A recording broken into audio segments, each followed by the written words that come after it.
मुख्यमंत्री मनोहर लाल ने कहा कि हरियाणा के परिवार पहचान पत्र योजना की पूरे देश में सराहना हो रही है। मुख्यमंत्री आज देर सांय स्थानीय सिंचाई विश्राम गृह में मीडिया कर्मियों से अनौपचारिक बातचीत कर रहे थे।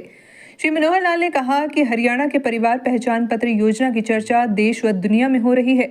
उन्होंने कहा कि इस योजना की लोकप्रियता को देखते हुए केंद्र सरकार ने इस बार 26 जनवरी की झांकी में परिवार पहचान पत्र का निमंत्रण दिया ताकि पूरी दुनिया को गरीबों के उत्थान की योजना की जानकारी मिल सके। मुख्यमंत्री ने कहा कि अन्य राज्यों की सरकारें भी परिवार पहचान पत्र को लागू करने की दिशा में आगे बढ़ रही हैं। तत्कालीन कांग्रेस सरकार ने राजस्थान में इस योजना को लागू करने की प्रक्रिया आरंभ की थी।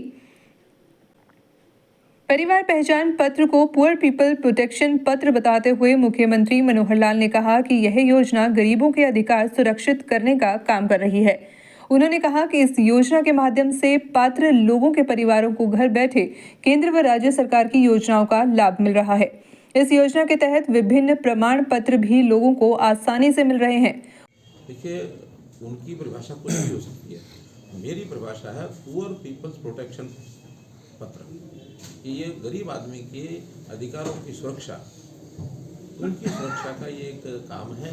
आज इस परिवार पहचान पत्र के माध्यम से जितनी सरकारी योजनाएं हैं, चाहे वो केंद्र की योजनाएं हैं, चाहे प्रदेश की योजनाएं हैं, हर किसी डिजर्विंग आदमी को घर बैठे मिलती है। नहीं तो एक ज़माना वो था जो आज ये इस प्रकार की बात कह रहे हैं कि इनके एजेंट होते थे, जिनको मैं धौल कपड़िया कहता हूँ। वो धौल कपड़िया किसी भी सेवा को दिलवाने के लिए जो बीच में कमीशन खाते थे, वो कमीशन को सारे बंद हो गए हैं।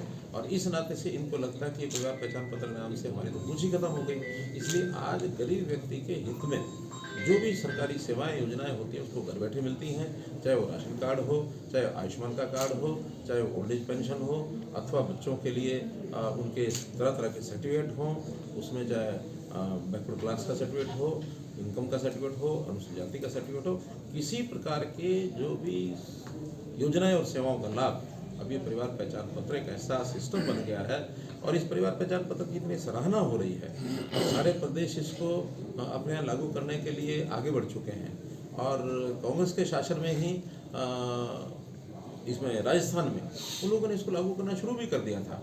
और तो और इस बार के 26 जनवरी की झांकी में बड़ा कंपटीशन होता है झांकियों में, और केंद्र सरकार की ओर से हरियाणा को इनवाइट किया गया कि परिवार पहचान पत्र की जो झांकी है इसका प्रदर्शन किया जाए, जिसकी चर्चा देश और दुनिया में सब जगह होती है। प्रधानमंत्री नरेंद्र मोदी की एक महत्वाकांक्षा योजना तैयार हो रही है, सूर्य उदय योजना। क्या प्रारूप रहेगा उसका? सूर्य उदय जो सोलर, देखिए, सोलर के संबंध में कई प्रकार की जो योजनाएं हैं पहले भी चल चुके हैं। खेतों में ट्यूबवेल दिए जाए और उस पर सौर ऊर्जा के माध्यम से दिए जाए। कुसुम योजना में हरियाणा ने इस समय तक 50,000 ट्यूबवेल कनेक्शन दे चुकी है। इस बार की योजना में 70,000 ट्यूबवेल कनेक्शन और हम देंगे। देश भर में सौर ऊर्जा के प्रकल्प जितने ज़्यादा लगाए जाएंगे, उतनी ही हम जो पहले से ऊर्जा, खास करके थर्मल ऊर्जा, उससे हमको छुटकारा मिलेगा। ग्रीन एनर्जी का ये जमाना है। ग्रीन एनर्जी, चाहे वो सौर ऊर्जा हो, चाहे वो हाइड्रो ऊर्जा हो, चाहे अन्य प्रकार की, जिसका अब जितनी मात्रा में उत्पादन होगा उतना ही हमें एक प्रकार से पोल्यूशन कम होगा, एक प्रकार से जनता को उसमें से राहत मिलेगी। इसलिए सूर्योदय की योजना जो आप बता रहे हैं प्रधानमंत्री जी ने शुरू किया, उसका निश्चित रूप से लाभ लोगों को मिलेगा। हमें किसी और का पता नहीं, लेकिन हमारी नैतिकता पर कोई प्रश्न नहीं उठा सकता, क्योंकि जिस आदमी को सरकार चलानी होती है वो अगर सपोर्ट मांगता है और सपोर्ट करने में हमारी जो अपनी शुचिता, शुद्धता, उसके ऊपर अगर वादा करता है तो हम उसको सपोर्ट करने के लिए तैयार रहते हैं। हाँ, अगर उसमें अगर कहीं कोई कमी दिखती है तो हम किसी को सपोर्ट नहीं करते हैं। इसलिए अगर कहीं, क्योंकि आज जिस प्रकार के गठबंधन वहाँ चल रहे हैं और जैसा दबाव एक दूसरे पर बना करके वो चलते हैं, वो गठबंधन लगभग बिखर चुका है। चाहे वो पंजाब के अंदर आम आदमी पार्टी का और कांग्रेस का विषय हो, तब वो खत्म हो चुका है। हरियाणा में कांग्रेस आम आदमी का विषय हो, तब वो समाप्त हो चुका है। इसी प्रकार बंगाल के अंदर भी समाप्त हो चुका है। आज बिहार के अंदर समाप्त हुआ है। तो ऐसे जितने भी उनके बड़े बड़े दिग्गज लोग आपस में समझौता करके चलते थे, कोई भी एक दूसरे के साथ चलने के लिए तैयार नहीं है। इसलिए जो एनडीए नाम का जो गठबंधन अलायंस बनाया गया था, ये गठबंधन एक प्रकार से जनता के साथ धोखा है और कहीं इसको कोई मान्यता मिलने वाली नहीं है। इसलिए जैसा कहते हैं कि इस गठबंधन में जैसा बना था उसी प्रकार से टूट भी रहा है। दिल के टुकड़े हुए हजार, कोई यहाँ गिरा, कोई वहाँ गिरा, देखिए, डोमेस्टिक में पहले भी देते हैं हम। डोमेस्टिक में क्रॉस सब्सिडी का एक प्रावधान पहले से है। गरीबों को बिजली सस्ती मिलती है और जो ठीक ठाक परिवार हैं, जो अपना उद्योग करते हैं, जो कमर्शियल बिजली लेते हैं, उनको क्रॉस सब्सिडी का वजन उनके ऊपर डाला जाता है। तो इसलिए जो बिजली की कॉस्ट 5-6 रुपये के बीच में आती है, वो गरीब को 1.5 रुपया 2 रुपये यूनिट में मिलती है।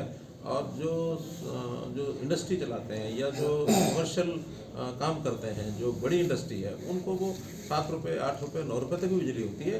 तो ये क्रॉस सब्सिडाइज करके और ये सारा काम चलता है। हाँ, किसानों की बिजली की जो सब्सिडी है, वो अतिरिक्त जो पैसा है गवर्नमेंट है यूटिलिटीज़ को, पावर यूटिलिटीज़ को देती है। लगभग 6,200 करोड़ रुपया ये सरकार की ओर से और दिया जाता है यूटिलिटीज़ को। अच्छा, मुख्य देखिए, लोकतंत्र में हर किसी को अपनी बात कहने के लिए जनता के साथ मिलना बहुत आवश्यक होता है। कोई किसी रूप में मिले। ये बात ठीक है कि चुनाव नज़दीक है, तो उस चुनाव के समय सभी पार्टियां रैलियां भी करेंगी, मिलना भी करेंगी, अपनी बात भी कहेंगी। अब ये जनता पर निर्भर है कि कौन उनको ठीक बात कहता है और कौन उनको बहकाता है। तो जैसी बात वो कहेंगे, जनता उसका विश्लेषण करेगी। जनता जो है जनार्दन है। जनता अपने फैसले अपने सोच समझ के मन के हिसाब से लेती है। चुनाव के अंदर जनता ने फैसला लेना, लोग करते हैं रैलियाँ, अच्छी बात है।